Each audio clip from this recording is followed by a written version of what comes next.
Hey, Magic Maker. Today I want to talk about the Greene Climatic Scale. And for many of you, you're like, what the hell is that? That seems like it doesn't seem like it's about menopause, but it is about menopause. And I know that I've shared on several podcasts before about how when I first started my, perimenopausal journey, I was like, what the hell is happening to me? No one pulls you aside like they did when they talked about the birds and the bees. No one pulls you aside and says this is what you're going to experience when it comes to menopause. For years menopause was this thing that was whispered about, and you hid. And I know for me and for several of my friends, when we were going through their perimenopausal phase, you were like, what the hell is happening to me? Like, because I was in my late 30s when things started to get a little crazy for me.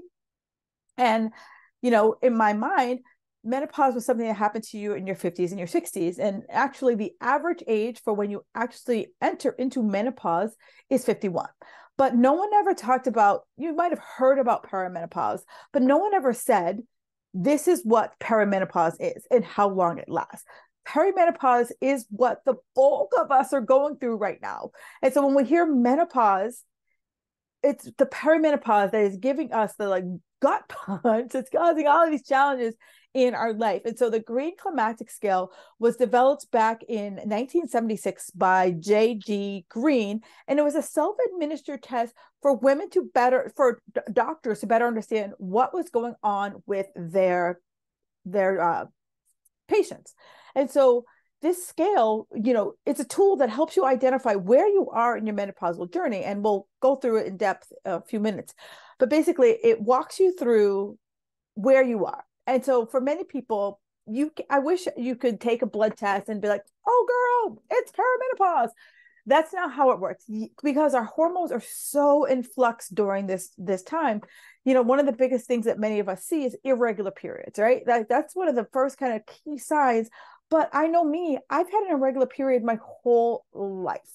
I would be regular for months on end and then irregular, regular for months on end and then irregular. For those of you who've been on the pill for millions and millions of years, we have simulated that regularity, so it's really hard for you to know what the hell was going on, because your body has been given all of these hormones to tell you when to ovulate and when to not ovulate.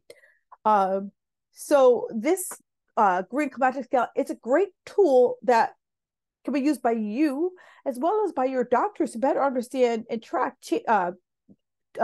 symptoms as over time. Because I don't know about you, but when I first started going through perimenopause, I went to my doctor. I was putting on 10 pounds a year, and I was like, something's wrong, right? It's like a clockwork, 10 pounds every year for 3 years. I was like, okay, I'm up 30 pounds.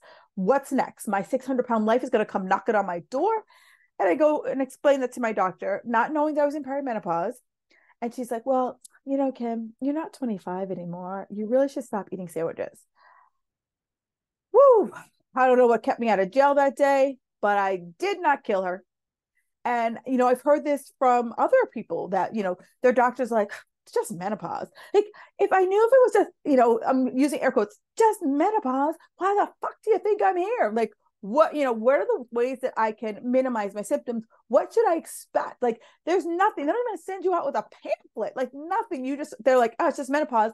And you're left to like click and scroll and Google all the things to try to figure out what the hell's going on with you. So this scale, it's broken into 3 areas. It talks about the psychological things that are happening to you.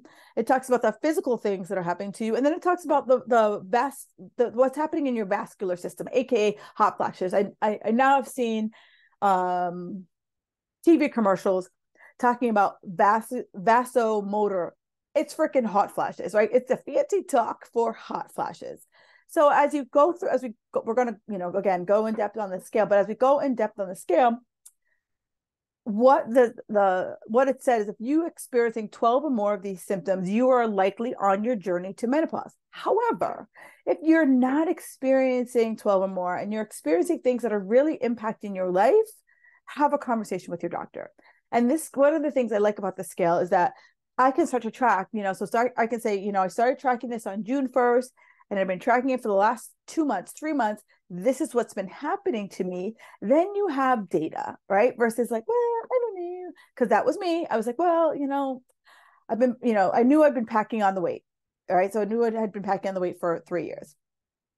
So that was something I tracked. Then I was like, but I didn't track that, when did my hot flashes start? When did I stop sleeping? Right. I didn't track any of that stuff that I could have had a more robust conversation. Maybe I would have not been dismissed. I don't know. But I know that if you go in with data and you go in like ready to rumble and say, this is what I want, and I'm not going to be dismissed.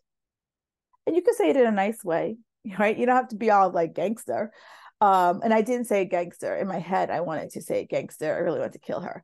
But I chilled. So if that is, if for me, my issue with hot flashes, I could be sitting here having this, and regularly I would be sitting here doing this podcast. And this is before I also started doing video.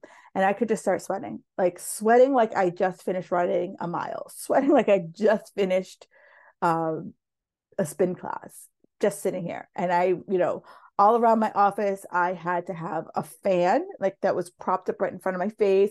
I had to have a fan on the floor, like so I could have this like vortex of coolness. Always wearing tank tops. I had to keep a hanky in my purse so that I was always like able to like wipe down my face. I completely stopped wearing makeup because I was like, it wasn't worth trying to like keep my face fixed. So this tool is to really help you better understand what's going on. I'm going to go through it again, but yes, I have created a document for you so that you can easily download it. I've also, given more explanations about what the symptoms are so that you can kind of go along and track it. So you can grab that link up in the show notes. All right. So the most common symptoms that many of you may have heard of, or maybe some of you are already in that perimenopausal phase and you've been tracking. Yes, those are the words I'm looking for. You may have heard it, or you may be experiencing hot flashes, right? Hot flashes. That's like, what everyone always talks about. Going through the change, the hot flashes. Vaginal dryness. Like, let's be honest, vaginal dryness. And I'm having a woman come on a couple weeks talking about that. And there are, I have a client who is experiencing, severe vaginal dryness to the point that it's I can't remember the name of the syndrome right now, but it's a syndrome where she's going through extensive like vaginal rehab because it just is awfully painful. So yeah, the estrogen starts to wane from our body. That's one of the main causes of vaginal health is from our estrogen. And when that starts to go away, then it could cause a problem. Like, and it's not something that anyone wants to hear. No one wants to be, right now, if you're like eating breakfast, you're like, girl, that is not what I wanted to hear. I did not want to kick off my day with vaginal dryness, right? But it's a thing that happens. Irregular periods, right? That's one of the kind of most hallmarked telltale signs. But I don't know about you. I never had a regular period. I was stressed like a mofo and I just was not eating really well. So that for me wasn't a big thing. Joint pain, I remember my knees used to click all the time. And when I'd be working out with friends, like, hey, what the hell's going on with you? Perimenopause, bitch. And weight gain. My biggest things for me were weight gain and the hot flashes. Those were just like, and I did not link them together. I was like, I was like, something is clearly wrong with me because I got the weight gain first. So the average age for someone to go into menopause is 51. So if I count back 10 years, most people will start experiencing some type of perimenopausal symptom by age 41, right? So that's 10 years of us dealing with perimenopause. So what exactly is on this dang scale? So as I talked about, it's broken into these 3 buckets. So it's physiological, psychological, and vasomotor. So psychological. It is anxiety, right?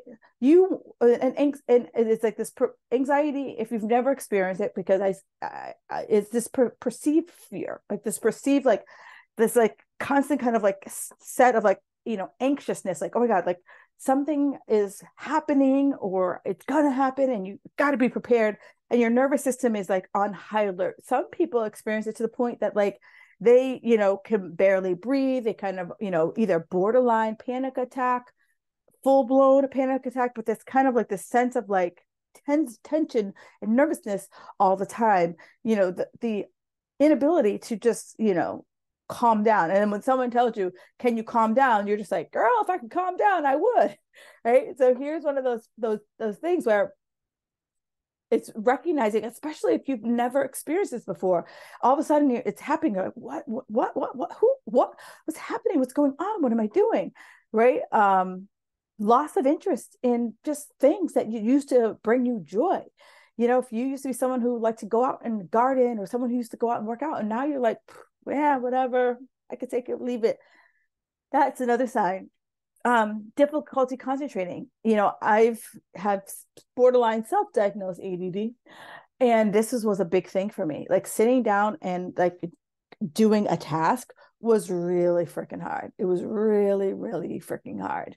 Feeling unhappy or depressed, and again, maybe this is a feeling you've never experienced, or maybe you have had these like little bouts, but now it's become longer bouts, or it feels different. It feels off. And usually this is one of the things that a lot of women will go to their doctor to talk about, and they'll come out with a prescription for a Prozac or Xanax or Zoloft, or some type of antidepressant. And I'm not saying that those don't help, but as I'm tracking on the scale, I could also see, is this a contributing factor towards being in my perimenopausal menopausal journey? Loss of interest in sex. And, part of that is, psychological, but part of that is hormonal, right? I'm not, as much as you don't want to hear this, our bodies believe as a woman, our main function is to procreate. That's what our body believes. And so for, most of our 30 days of a month, it's focused in on when we're going to ovulate so we can have a baby and keep the world populated. And so when we start to, lose the progesterone, the estrogen, the testosterone, that our interest just in sex starts to wane, because we're not trying to have a baby, right? So that and it's natural for that to happen. Crying, this just uncontrolled emotions. And, for those of you who have children or who've had children, what it's like when those hormones are like getting crazy as you're pregnant. Or if you have ever done IVF, you're like, that feeling, and you're just like, yeah, I know exactly what you're talking about. I know what that feeling is like. And you just have these crying spells. And so on the scale, you're rating yourself like, nah, that never happens. It rarely happens. Sometimes it happens. Often it happens. It happens all the damn time. Right. So we're just starting to track that. And it's like, kind of keeping track of this. Like, you could be tracking it for a couple months. You could be tracking it for a year, just to see like, are my symptoms subsiding, or are they, or am I finding myself checking more boxes, or am I finding myself, kind of staying in the same pattern? The second one is physical, right? So many of us, we're more in tune with this kind of physical piece, right? So it's like difficulty sleeping, and difficulty sleeping could just be you can't fall asleep. So, and I want you to ask, have you always been someone who couldn't sleep, or has this just started in the last, several years? And that could be part, hot flashes / night sweats, right? Because if I'm sweating like a banshee and I have to get up and change my clothes, potentially change my sheets, like, yeah, of course, sleeping is going to be a challenge. So it's like, is one leads into another, or are you just laying there, counting the proverbial sheep? Feeling my heart racing, right? Like beating quickly. And again, is this tied back into this anxiety, this kind of panicky feeling that I'm starting to feel? Just always feeling exhausted, like no energy, no matter what you do, no matter how well you slept, you just feel like, bleh, right, all the time. Feeling dizzy or faint, Again, it's so interesting, as I dive into all the things hormonal, how many systems in our body hormones play a role in, right? Because, most of us like, oh, hormones, but your hormones are messengers, right? And so remember back in the day when you played like that, like the game telephone, right? And you told someone something, and then they told somebody else, and they told another person. And somehow along the line, the signal got screwed up. So what was like, Jimmy jumped over a river. By the time it got to that 10th person, it's like Jimmy swam the ocean to England, right? So that's what's happening in our body, that like the signals are not, getting to all of the systems that they are impacting. So, dizziness is one of those things that you like would never think is menopause. You're like, oh, there's something bigger, something going on. And I'm not saying that it could not be, but it's basically, it could be something. So starting to really track what's going on, starting to feel numb in your pieces of your body, your fingers or your toes. Again, tracking this, it's not, it could be menopause, but it could be something else. But if I start tracking my symptoms and really start to have these conversations, it really helps my doctor to be able to help me rule things out, right? Because a lot of it could be just straight up menopause, but you don't want them to be like, oh girl, it's in your head, right? That to me, like, or you're getting older, like that to me is like, if you don't fucking know, just say it. Just say I don't fucking know. Like, I would rather you say that than to just dismiss me, because that's just not cool, right? That's just not cool at all. All right. So headaches, again, headache is this big broad thing. Could be maybe I didn't have any water today. Maybe I've been sleeping like shit, and so my body is just like starting to shut down, or I'm stressed like a mofo, right? But again, it's something to start paying attention to. This one also goes into hand in hand with feeling numb, losing feeling in your hands or your feet, muscle joints and pains. And I'm talking like, not because I went and like crushed it at the gym, or maybe I feel like every time I go to the gym and I'm not really crushing it, my body and my joints are like, girl, ooh, or like your joint is swelling up and maybe you aren't arthritic, right? So really paying attention to that, being able, difficulty breathing, right? Not being able to, catch your breath after doing bouts of cardio, catch your breath, climbing the damn stairs or playing with children or your dog.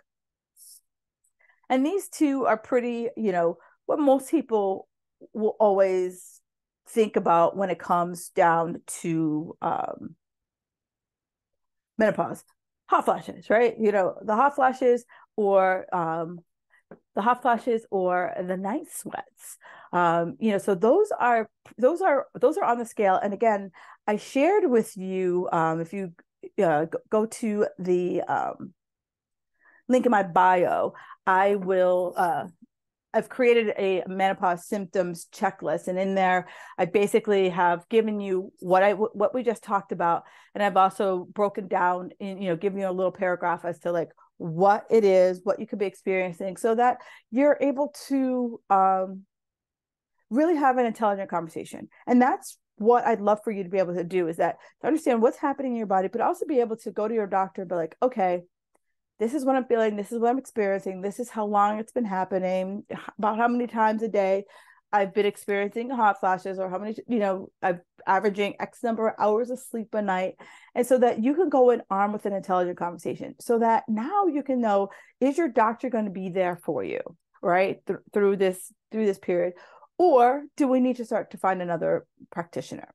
And so for me, I had to seek a functional doctor. My GP loved her. She was great. She was fabulous. She was great for all the basics.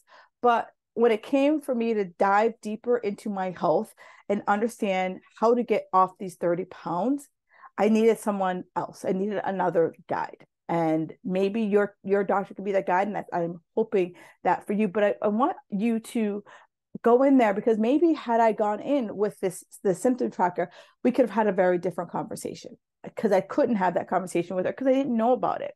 And, you know, I don't want anyone to think that they have to go through this alone, right? This isn't, you know, some of the stuff that you're talking about aren't things that you want to talk about. Like, you don't want to talk about incontinence with your friends, right? No one wants to talk about that. No one wants to talk about that, you know, oh, I think my body odor is starting to change. And what's that all about? Or talk about, you know, I'm really like starting to have these like panic attacks. All the time, or like, oh, I'm starting to feel like bloated and gassy all the time. No one wants to have those conversations. No one wants to talk about that. No one wants to talk about our health. You know, when I first started going through this, and a good friend of mine, and we were, you know, texting back and forth, and I'm laughing because we were texting like we were like 80-year-old men, like, oh, Harvey, my knees hurt today. Oh, Harvey, this hurts today, and it just was like, no, like, just not. I'm like, is this my life? Is this what has it turned out to be? And I want you to go in being informed so that um there's no confusion, there's no misunderstanding as to like what could potentially be going on. Like, you know, so that some of the most random things that I know experience was drier skin. I've always been someone who put lotion on my body, but I felt like all of a sudden I needed to be more, I needed like a more like heavy duty lotion than what I was using before. You know, some of the things that I've, you know, preached to many of you is that if you are not currently strength training or you're lifting the baby weights, now's the time to really, really focus in on being able to lift those heavier weights so that we're not talking about osteoporosis here. Hair loss, that's one of the things that, you know, it's gradual, but like I just found myself like seeing more hair like come out of my head when I was shampooing my head. So it's just like those little things that we never really think about that are causes towards menopause. You know, my allergies started to get a little bit more intense over the years. And, you know, believe it or not, you know, your immune system and your hormones are linked together. So it's really, again, things that like little things that we can start to look at. Now, my hope is that I'm giving you this broad overview. And my hope is that this isn't like, I am going to, you know, overthink the shit out of this. This is not the hope for me, the hope that I'm for you. My hope is that this is like, okay, maybe you're like, now I get what's going on with me. And now again, you can start to, you know, piece things together. The second piece is that you primarily have that intelligent conversation with your doctor, because as you work through menopause, I feel there's three things that are going to really help you like make menopause your bitch, right? To really help like master menopause and get through this like unscathed is like really focusing in on our health. And that is, health is really about your exercise and your nutrition. It's not about going crazy, it's not about crushing, it's not about killing it. It's like really like, you know, being smarter about your exercise. And instead of thinking about what makes a good workout when I was 30, what makes a good workout 40 plus, right? So that's no longer about duration. It's like, what's going to make a good workout for me now? What's going to really help drive my hormones and keep them as stable as possible? Second piece is nutrition, right? Getting in there with my nutrition, picking my nutrition battles, really stoking that metabolism for that. So that way that metabolism is also feeding to my brain and my heart health. Hormones, the second H is hormones, right? Really thinking about what's going on with my hormones, understanding what the hormones do, understanding how they manage, you know, insulin resistance, cortisol, you know, my stress response, really understanding HRT, right? Is HRT a thing for me? And being able, again, have that conversation with your doctor on what are non-HRT options that can mimic HRT. And then really understanding all of those symptoms that you're experiencing. And then finally, what are the current habits that I have right now? And then how do they have to change so that I can better manage my menopausal systems? You know, how am I doing with my stress management? how am I doing with that nutrition, right? Am I really eating to fuel my body, or am I eating in a way that I've just always been rinsing and repeating for decades? Guilty as charged. And it was like, a tractor trailer doing a U-turn. That was really hard. And really figuring out, like, how do I start to um, be better about my commitments to myself as well as to everyone else. Because, those of you listening, I know many of you are great at helping other people, but yourself, we could put our shit on the back burner like nobody's business. All right, ladies. So I hope that you've took something away from this. And if there was any surprise, please do me a favor and drop me this surprised me. You can drop it on social media. You can send me a DM. You could shoot me an email, pop it to my Fit Girl Magic Facebook group. Love to hear what was a surprise for you. But I am working on a program that's really going to help you break through and navigate all of this menopause. And so do me a favor, if that is something that is of interest to you, hop on the wait list, because that is coming later this fall. And I would love to look for any of you who want to navigate menopause like the boss ass that you are. Hop on that wait list. All right, ladies, enjoy the rest of your day. I will talk to you next week.